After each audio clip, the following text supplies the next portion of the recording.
This is the Read to Lead podcast, episode 462.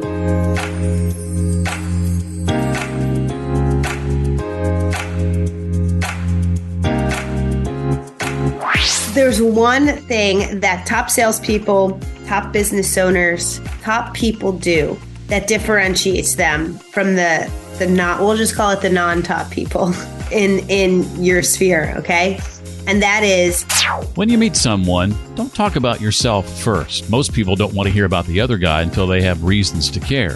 They want to talk about themselves. So ask them about their knowledge, their experience, their wisdom, how they got to where they are. Ask them stuff you couldn't find out online. And that will get them to open up and tell you stories about them.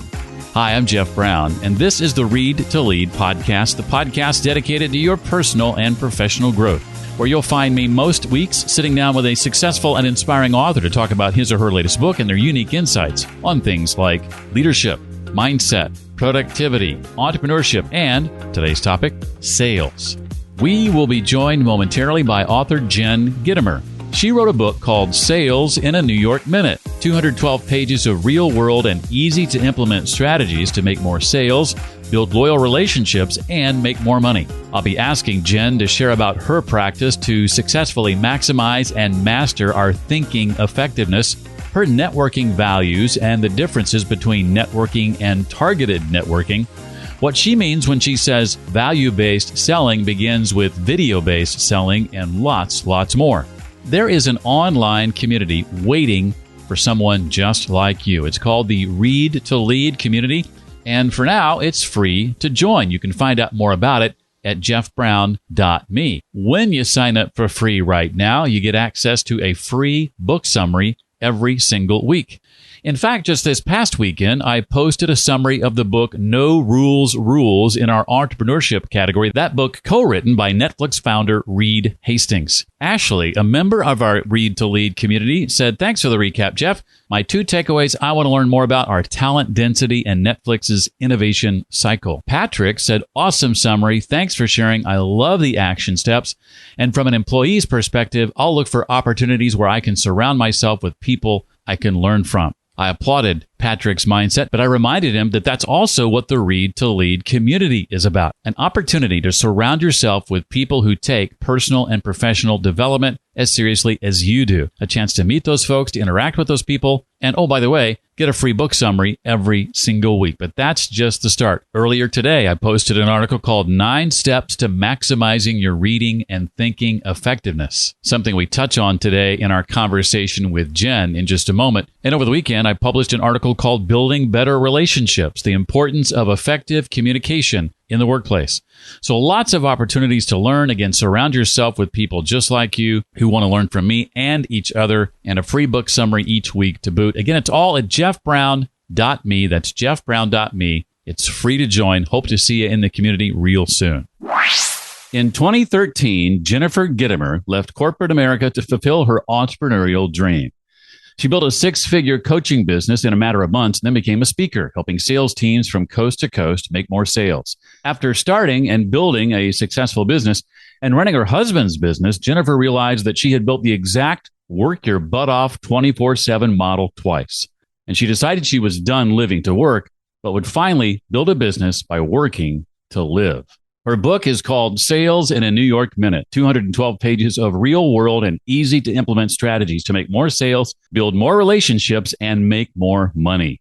Well, Jen, it's a thrill to have you here on the show. I know it's been a long time coming. We've been working on this for a while. Thank you, Honoré Corder, if you're listening, for making the introduction. But I'm excited to finally have you here, so welcome.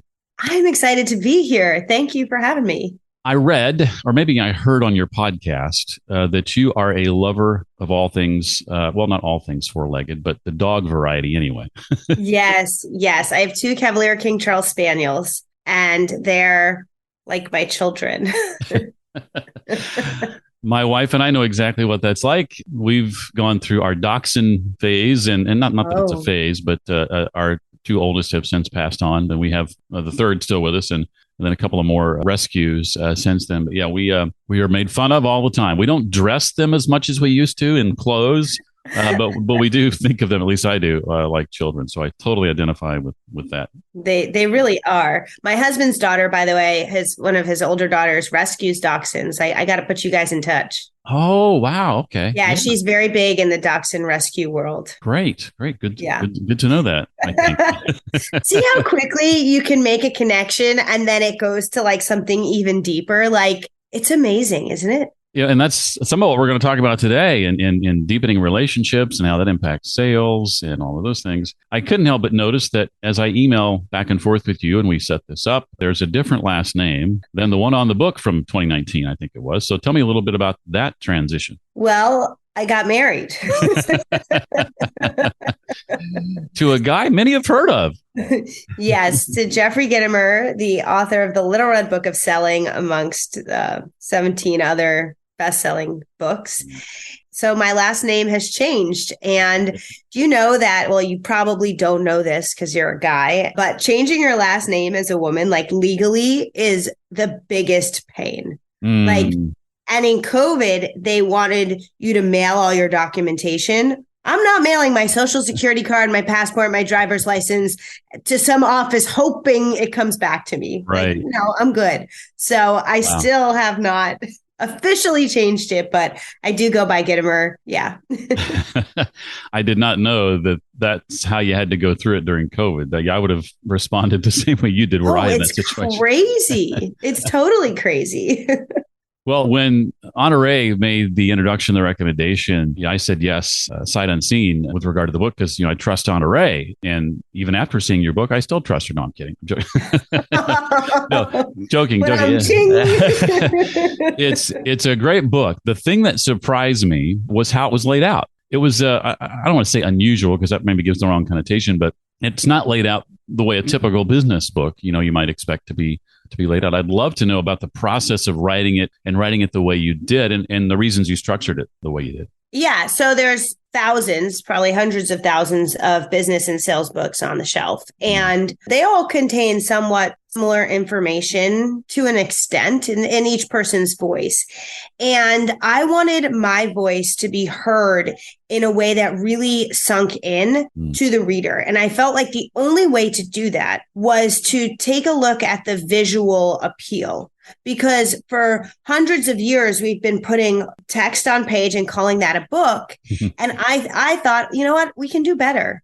We can do better. We can make this fun for someone to read and keep their interest, keep their engagement. I mean, with all the social media and everyone being so scroll happy, like I got to keep going. I want to see what's next, right? Right. You got to keep someone's attention. And so the way I designed my book is every couple of pages, there's call outs like, here you go, right? And it's visually appealing in my mind, at least.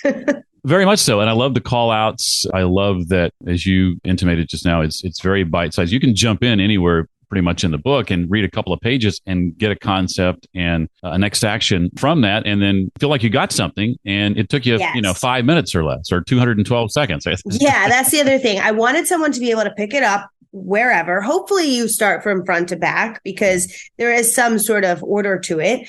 But I wanted someone to be able to pick it up from wherever they were. And if you're sitting waiting for your appointment, or you have 5 minutes and you can read just a page or two, to be able to get a nugget out of it. And that was really my intention. And I know that like in most books, you have to read like a whole chapter in order to get to the point.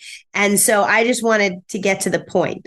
Well, I had Dr. Gloria Mark on a couple of weeks ago, wrote a book called Attention Span. And she says our attention spans average, I think it was 47 seconds. With that in mind, there you go. A book structured like this makes it easier for most of us to consume, myself included. Well, many of your strategies have applications beyond sales, certainly. But talk a bit about attitude, bad days, and the impact of negativity on specifically creativity. Yeah. So your attitude is it's like the flu. It's contagious. Okay. So if you walk around with a bad attitude, there's a reason they say misery commiserates or whatever that quote is, right? Like you tend to pick up on other people's energies. And if someone you're engaging with is in a bad mood, it's going to bring you down. And if you're in a bad mood, it's going to bring others down. And so you need to create what I call like an attitude antioxidant. You need to have your attitude health restructuring every single morning so that you know you're ready to go, so that you know you have created this zone around you that no one can change, that no one can attack in based on whatever they're going through. And so if you drive to work, a lot of people don't drive anymore, like they stay at home and work from home now. But if you drive to work or you commute or you're sitting in traffic, right? You have to think about what are the things that piss you off and how can you begin to reframe them? So I used to hate traffic. Anytime I got caught in traffic, I would be so mad, like, oh, why am I sitting in traffic? And it would literally change my state. And so now I think, thank God, I am in this traffic for a reason. And if you begin to believe that everything is happening for you, then you can see the good in it. Now, maybe you're in traffic because there was an accident and this prevented you from getting into it, right? Maybe you're in traffic because of who knows what, okay? But someone was looking out for you. Some higher power, some higher being was looking out for you. And that's truly what I believe. And so now when that happens, when I can feel myself going to, instead, I change it to, okay, thank you. How can I be grateful for this moment? What can I do in this moment? And just be grateful that whatever caused the traffic is not me. I love that philosophy. Sort of, what does this make possible? Yes, exactly. And so when you talk about negativity blocks your creativity, if you're think about it when you're in a fight. And you're arguing back and forth with someone, and then you go and you calm down and you're thinking about what you each said, and you're like, oh, I wish I had said that, or I wish I had said this. Well, in the moment, when your state of being is so ungrounded and is in such an intense place, you can't be creative. You can't come up with out of the box thinking ideas. And that goes for if you're fighting with a spouse or a partner or your kids or whoever, right? If there's negativity there, then you can't, it blocks your creativity. And so if you want to write a book, if you want to do anything with an ounce of creativity, you need to calm your state. And I look at breath work, which is probably not much in the book about that because I was not big into breath work back then. But breath work, meditation, yoga, all the things that we know can get you back to the flow state. I've gotten a lot out of, and I think maybe you mentioned this in the book, the Headspace app. Yes. Here's what that does. Okay. When you meditate, you end up breathing better. And the reason why breath is so important, we do it every day, right? It's something we do naturally. Most people don't ever think about it. However, the next time you're in an angry state or a negative state, I want you to check your breath, because when your breath is high and tight, your body's in flight. When your breath goes all the way down to your belly and it's low and slow, you're in flow. So high and tight, you're in flight, low and slow, you're in flow. And that's exactly what you're putting out. Okay. What you're breathing in is exactly what you're putting out. And so it all works together. So many of the things that you list with regard to your thinking time are things that I do during mine. And this is something that I think just a lot of people, as you talk about in the book, don't make time for in the first place. How can we successfully maximize and master our thinking effectiveness? And what are some of the ways you do that specifically? Yeah. So in the book, I wrote a couple pages on thinking about thinking because we often don't do that, right? We just, we know thinking is important. But how many of us actually schedule time on our calendar with ourselves to think? I would venture to say not many people, right? And so when someone says, oh, I get my greatest ideas in the shower. Well, yeah, that's because you're in a calm and relaxed state and you have silence and your brain has slowed down in a way that you could think. What if you could get those great shower ideas multiple times a day? What would that do for your life? What would that do for your business? What would that do for you personally? So when you think about thinking, the first thing you need to do is schedule time on your calendar. Like pause the podcast, go to your calendar, block out an hour. You know what? If you've never done it before, block out 15 minutes. Okay. Everyone can find 15 minutes somewhere. Start there and schedule time to think. And obviously it's important to, like what we just talked about, to have a clear head and to really be in the right zone, the right flow to be thinking. So you might want to do breath work. You might want to do meditation, yoga, whatever that you may do. You might want to dance it out. Okay. I love a little good dance because it like moves the body and gets you in flow.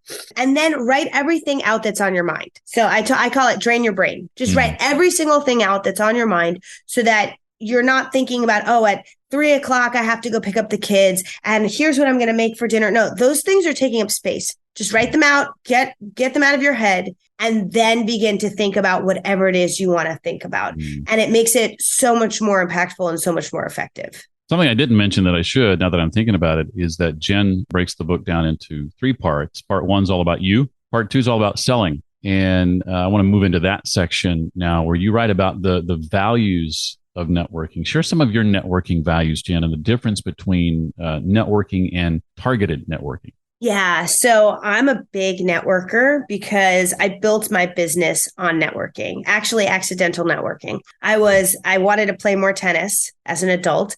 So I signed up for a tennis league and this guy was like, hey, you're in sales. You should come to this networking meeting. Like, no, I'm good. Thank you. And he's like, no, you need to come. Right. He followed up with me for 9 months, maybe more, definitely monthly, sometimes more, to get me to come to his networking meeting. And I'm an introvert and I'm shy. So I'm like, oh, what am I going to do? He's like bragging that there's 100 people in the room. I'm like, could there just be 5? Like, why 100? That's so many. And so I ended up going and it scared me. I'll just say that. I don't know if we can curse on the show, so I'll just say it scared me. And I went and we got this roster. It listed everyone's name, their business, and a little bit about what they did. So as everyone's giving their commercial, I started ticking off who I wanted to meet because there's so many people in the room. I'm not going to be able to talk to everybody after the meeting. But this person wants an introduction to these people and I actually know them. So I'm ticking them off. This person does websites and I need a website. So I'm checking, right? So I'm check. And I made sure to walk around the room and check my checks, right? To make sure I'm like connecting with the people that I had wanted to meet. Right. And that's where the idea of targeted networking came in. Figure out who you want to meet before you get to the meeting. It was a bit of a scramble for me that first time because I'm hearing who they are and now I'm rushing all over. Where was that girl? I wrote down what they were wearing or something to remember who they were to find them. And so if you can pick your targets ahead of time and know that you're going to this event or you're going to this meeting or you're going to whatever it is, and there's 2 or 3 people that would be great for you to meet, then you can do research on them and figure out, just like you said at the beginning of the show, you were like, hey, I know you like dogs, right? And we connected on that immediately. And so you can do research to figure out, so much about other people is available online now. And so you can learn almost anything you want to know. You can learn way too much about another person. And you can definitely find something that you might have in common with them so that you can strike up the conversation. So that's the targeted networking piece. And then my values around networking are really simple. A, you're going to get out of it what you put into it. Now, you should give, but give without expectation. Okay. Don't give and then expect, well, I gave this much, so now I expect I'm going to get that much. No, it's the more. The more you give, the more you're going to get. But you can't expect it. It's just, you have to trust that it's going to come to you. I started running networking meetings and I would see that I would give this person a referral, then they would give that person a referral. And it wasn't like I gave this person a referral and they gave me one back. Right. But it would just go zigzagging around the room and eventually it would come back to me. And you just have to trust that that's what will happen when you're networking. And so it's this attitude that B&I calls givers gain that I really live by, that the more you give, the more you're going to get. And what is giving really? Giving is giving a referral, giving an introduction, giving an idea, giving something of value, giving a book, right? Saying, hey, this book would really help you. I think you should read it. When I started my business, there was a guy who offered to meet with me from that networking group, and he was 25 years ahead of me in business. And he gave me such valuable information by giving me his time and his open mind, right, to brainstorm on my business. And that was the biggest gift of all, right? And so it's all about giving and showing up and getting into a leadership position as quickly as possible. When I joined that group, because the story goes, I ended up joining that group. I became on the leadership committee. And then eventually I left to start my own group, and I was president of that group and recruited people. And it makes a big difference when you stand up as a member versus when you stand up as a leader. Let's talk a bit about social selling. I think that's something that some are often confused by. What does that really mean? How do you define social selling, Jen? And what do you consider to be maybe some of your best social selling practices? Yeah, it's interesting how much social selling has changed since I wrote the book and yet stayed the same, right? Because now I would say the biggest differentiator between then and now is AI. And we can talk about that in a minute if you want. But to me, social selling is all about showing up authentically with who you are and what you have to offer online in a way that attracts other people, gets them to raise their hand and follow and connect with you, ultimately engage with you, and then buy from you. With social selling now, there's so much AI that you could go into ChatGPT or wherever you want and say, hey, write me 10 posts on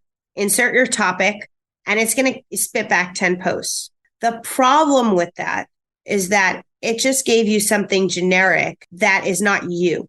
And so can you use it as a base and something as a starter? Sure. But people connect with people. People are connecting with you online. And so if you have someone writing your post for you, or you have an AI machine trying to learn your voice, it's not you. And people can feel that. And the first part of what I said about in the definition is that you're showing up authentically.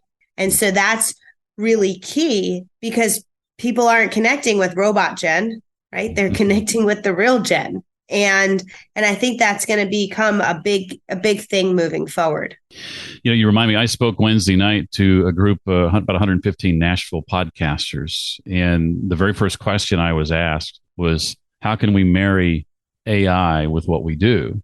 And the very first thing I mentioned was, well, everything we do as creators starts with writing, right? And so that's one of AI's strongest uses is in the writing, right? But I too caution them that you need to think of it as a research assistant, let's say, yes, not as something that's going to do work you can get out of doing. You still have to do the work. You can use this thing to assist you in the work, but if you're not in it, then you're not going to be a content creator for very long. I totally agree with that. And I think that that's a great distinction, that it's more of a research assistant than a replacement. It's not a replacement for your work, because your voice is what people relate to. Well, what are some of the reasons you recommend that everybody in sales, every person who's selling, and that's really all of us technically, but let's say traditionally in sales, start a podcast? So, and, I recommended that before so many had, right? I feel like I was pat myself on the back a little bit ahead of my time. Right. And then it was a recommendation. Now it's an imperative.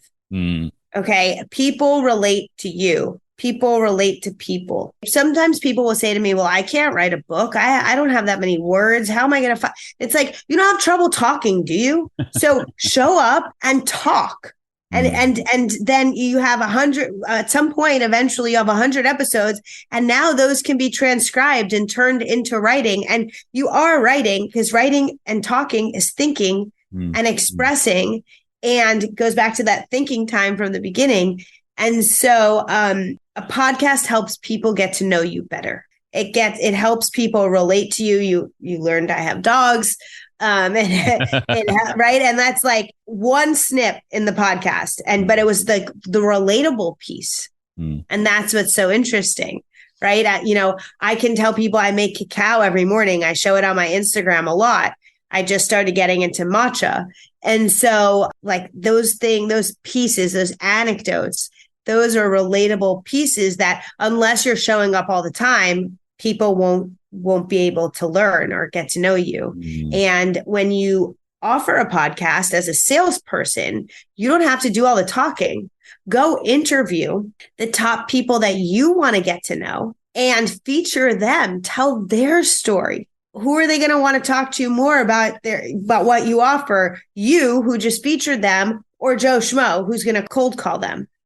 Early next week, I'm interviewing someone who wrote in a group that I'm in, hey, will someone help me extract my story? I have this really cool story to tell, and I need someone who's good at interviewing.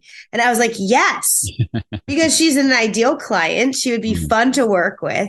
And I want to hear her story.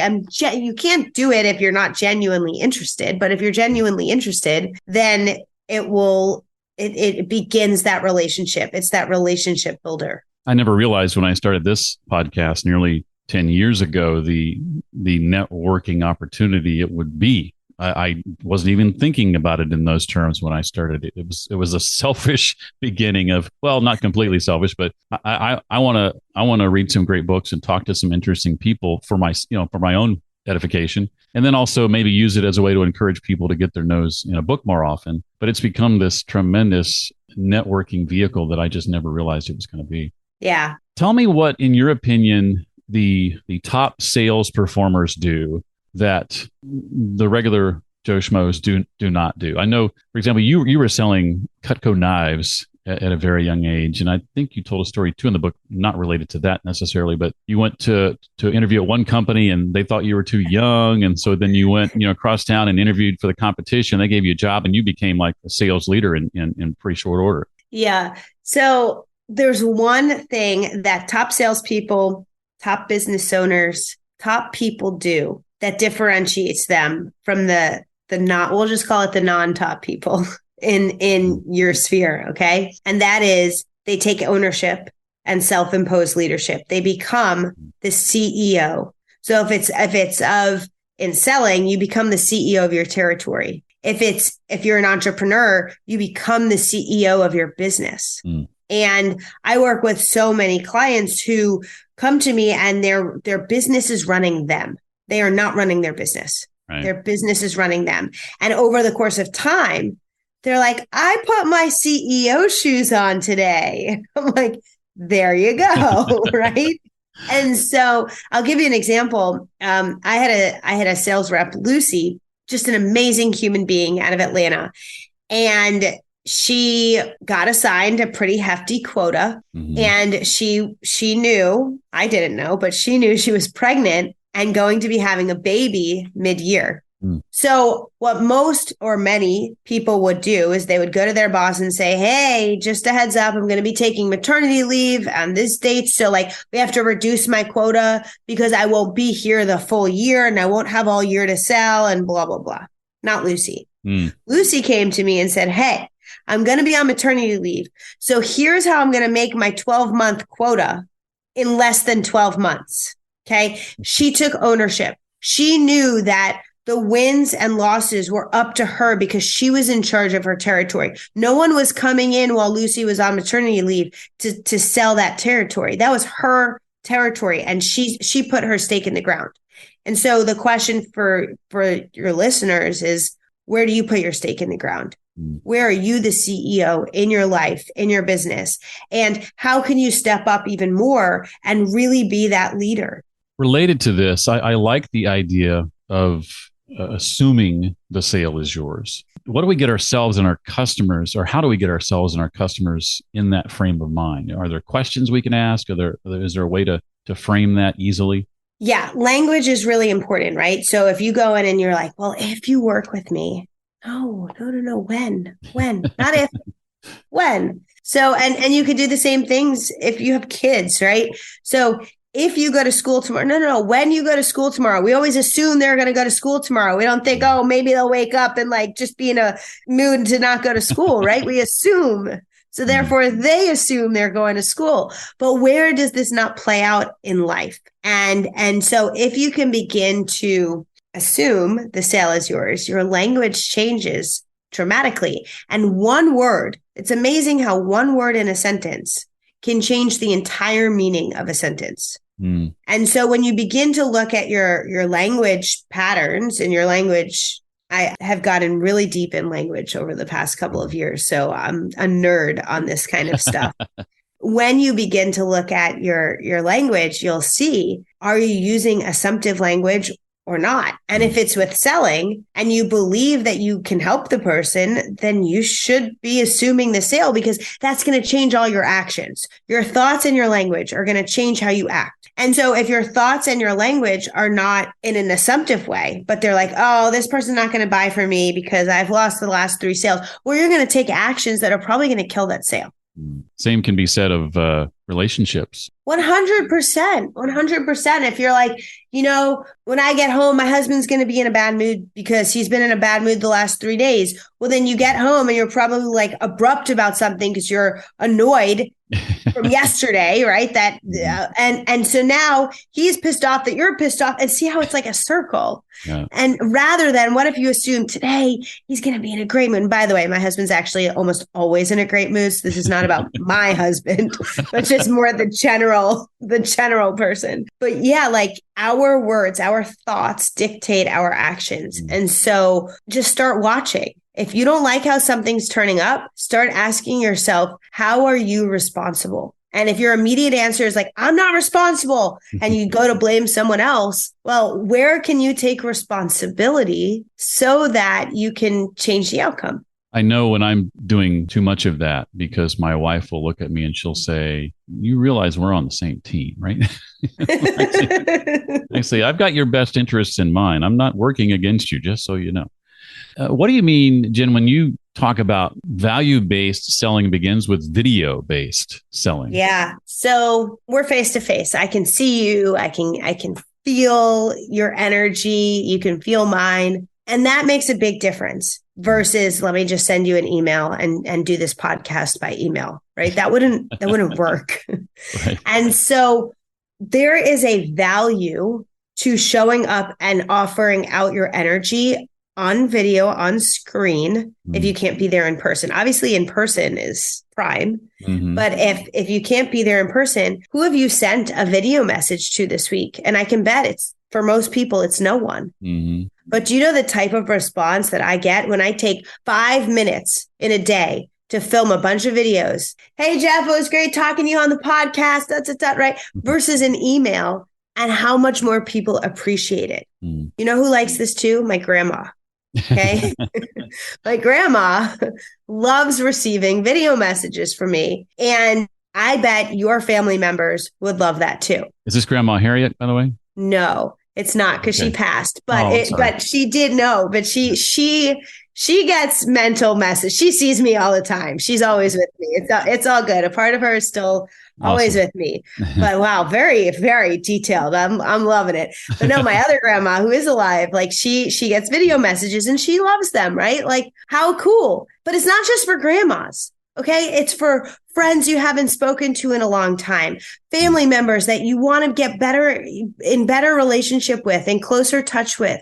If your parents are still alive, go send them a video message. Just let them know you're thinking about them and that you appreciate them and that you're grateful. This may change at some point in the future. Maybe people listening will take your advice and it won't stand out as much in the future as it does now. But I can look at those who have pitched me directly about having them on the show over the years. And there's one, maybe two that stand out. Both reached out to me via video. And one, though it was just done on a phone, there was nothing necessarily special or unique about it. It wasn't like quote unquote professional. It was so well thought out and well researched in what they said and the value they thought they could provide, that I then took that, and later in speaking to authors, a room full of 450 authors about things they can do to get through and get on podcasts, I used that exchange, that video exchange, as an example, because as you said, nobody's doing it. No, the problem is this is gold.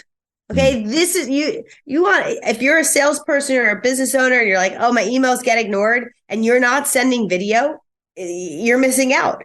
So we have a partnership now with Dub. It's dub.com/Gitomer. You get a discount, DUBB. And we use their videos throughout our entire sales process. We use it to send proposals. We use it as thank yous. We use it if the client doesn't happen often, but if they stop responding for a little bit, We send a video. It's embedded into our entire sales process, and they make it really easy to send it through email so that they're not having to click out of email and go someplace else. Right. It's really like so simple. I'm going to be checking that out as soon as this conversation is over. Yeah. For sure. Well, I want to move to the last section of the book in the time we have left and sort of dip our toe in the water of part 3 here, which is called From Work Life to Real Life and Back. And you say you don't have a lot of balance. And this is a direct quote, but you do have a lot of work and a lot of life. Expound on that, if you would. I used to not have a lot of balance. I was so out of balance that I ran myself into the ground. I built a pretty successful business and I got adrenal fatigue. I was so sick. I could work like 2 hours a day. So I realized that's not the way to do it. There gets to be a better way, right? Has to is one of those words that's pressure language, which feels so much better, doesn't it? Mm-hmm. So that's what I say when I nerd out on language. Anyway, with balance, what I realized is if you're building a business, you're doing it to live. You're not building a business so that you can then figure out your life in between. Your life has to be embedded. So now every Tuesday from 9 to noon, I'm playing tennis. I have a match. Okay. I'm in a league. I'm the captain. That's the middle of the workday and a prime workday. And you know what? I come back more refreshed, ready to rock, ready to roll because I got that time in. I got the sunshine. I got the sweat. I got the friendship. Like all the things are happening on that court. And I'm able to come back feeling more refreshed. So I think if one of them feels out of whack, you really need to ask yourself what you can do, where you want to be spending more time, because we only have one life to live. And it's not worth it to kill yourself or get sick over a business that you're creating. If you get sick over a business that you're creating, then what was the point? You could have gone to work for someone else and gotten sick. Yeah. Why have the headache of running a business? Right. You reminded me again of my conversation a couple of weeks ago with Dr. Gloria Mark, and she talked a bit about her time in Germany and working there and how lunch for them is a time to unplug and they take their time and then they go for a walk afterwards. And then she got back to the States and it was more about, eating at your desk or maybe not eating at all, and how taking that time to unplug or like play tennis actually helps you be more productive. Less is more, I guess, is another way of saying it. Well, think about it. Even if your computer is on 24/7, at some point, it does get burnt out. Right. So if we try to do that to our bodies, which aren't machines, they're not meant to even be like machines. And we try to do that without unplugging, so to speak, we will get burnt out. Someone on my team sometimes will say, "Oh, I didn't go for my walk today." I'm like, stop everything you're doing. I want you to go on a walk. Nothing is this urgent that you don't have time to go for your walk. You want to go on a 30-minute walk? Go. Enjoy. Let me know when you're back. If it's 45 minutes, I don't care. Because I know she's going to come back and be so much more productive and feel so much more refreshed. One of the things I love about having dogs is they force you to get outside, because if you don't take them out, you've got a problem. And so my dogs are a little spoiled and they go outside 6 to 8 times a day. But I like going outside that often. Right. So we go outside at 5 or 6, then we go outside at 9, then we go outside at noon. Then every 2 hours or so, I'm going outside. And sometimes I have to take a Zoom call with someone because it's their time. They have to get out, they're back to back or whatever. And I'll be on the phone and I'll say, "Hey, I'm sorry. I have to walk my dogs. They need to go outside." And you know what? 100% of people have been understanding. Mm-hmm. I get it. It's all good. That's totally something that I should latch onto because, as I said, I've got dogs and I often find myself not allowing myself that freedom and thinking that I need to be sitting here at my desk. I've got to be in a controlled environment and not giving myself the freedom to get out and instead be tied to this specific spot. That's a challenge for me. So I appreciate you throwing down the gauntlet there because I'm going to try to practice that more. Okay, I'm going to give you a real challenge. So if you can find 1 hour a week to go on a walk without your phone, without your dogs, just with yourself. But Chen, how will I remember all the good thoughts? Don't worry. You'll remember whatever you need to remember. Okay. You can bring a notebook if you really want, but go on a walk and just observe nature and be one with yourself, right? And it sounds so corny, but some of my best business ideas have, and even life ideas, like situations that needed problem solving and able to come up with this solution, be one with nature. Just go on that 45-minute to an hour walk. And we all have that hour. We can all find that hour. It's a matter of doing it, right? And there's a difference between knowing and doing. And so, it would be great for you, but I can't wait to hear what happens when you do it. I am going to do it. I'm taking that challenge for sure. I don't care if it's 25 degrees outside. I'm going to make it. Sometimes that's a good thing. It is. It is. Yeah, I've run in weather colder than that. So if I can run in weather that cold, I can certainly walk. One last question about the book, and I loved reading about this aspect of your life as well. How important is your morning routine to your success, would you say, and what comprises that typically? Yeah, my morning routine is everything. It sets the foundation for the day. You wouldn't build a house without a foundation. No one would think to do that. So why do we start our day so often just getting into it without creating that foundation?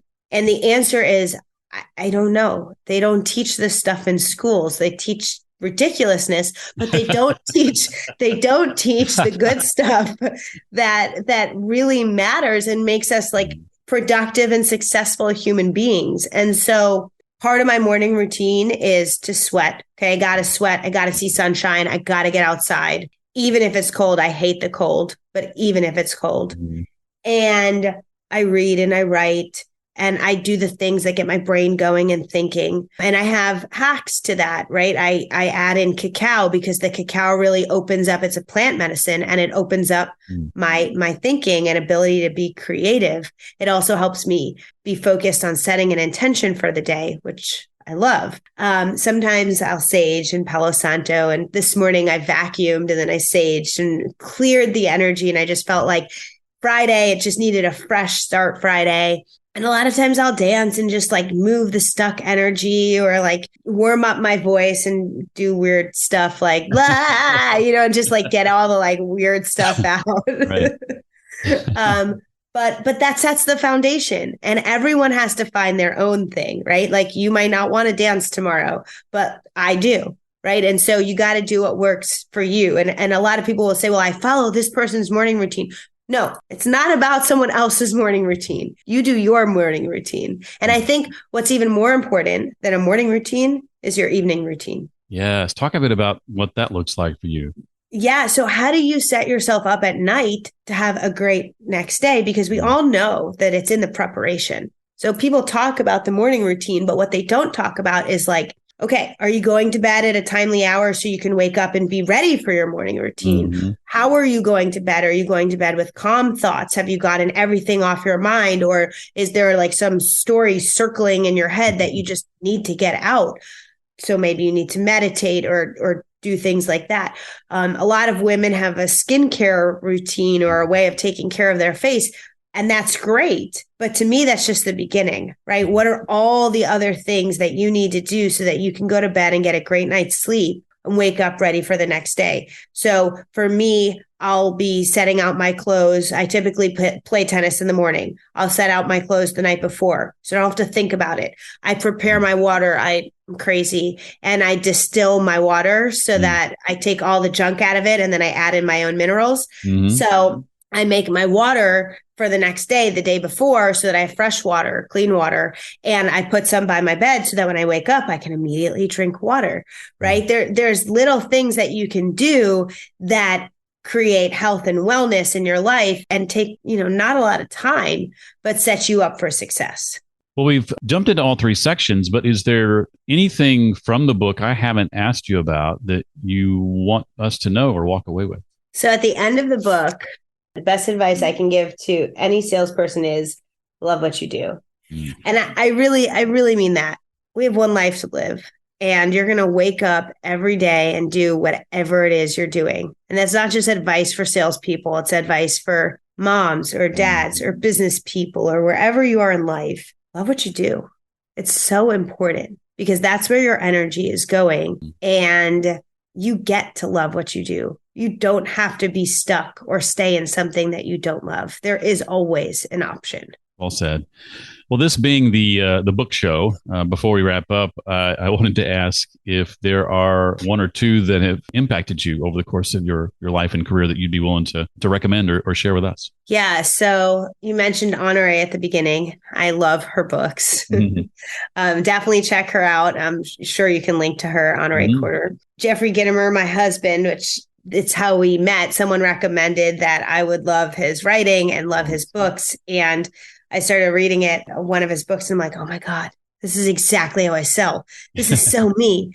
But he also has a book on the Little Gold Book of Yes Attitude that's been very impactful. And then outside of a very few current authors, I read a lot of really old books, old books. I find that there is so much value in what people said 100 years ago. Agreed. That's actually still relevant, and in some cases more relevant today than when they said it. Authors like Napoleon Hill, Samuel Smiles. Go back and look at old personal development books, and that's my favorite thing to dig into.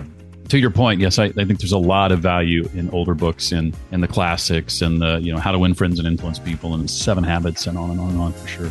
Well, this has been a fun time. I've really enjoyed our conversation. Jen's book, again, is called Sales in a New York Minute, 212 pages of real-world and easy-to-implement strategies to make more sales, build loyal relationships, and make more money. Yay. Thank you, Jen, for being here. Really appreciate it. Thank you so much for having me. Hey, it's Friends and Family Day on the Read to Lead podcast. Nothing wrong with that at all. I'll be sure to link to the books and authors that Jen talked about, our friend Honore Quarter, her husband Jeffrey Gitomer, and others, and of course the other links and resources that were mentioned. All of that can be found at readtoleadpodcast.com/462 for episode 462. Remember to join the Read to Lead community online and get a free book summary every single week. You can sign up right now for free at jeffbrown.me. That's JEFFBROWN. Did I really need to spell it?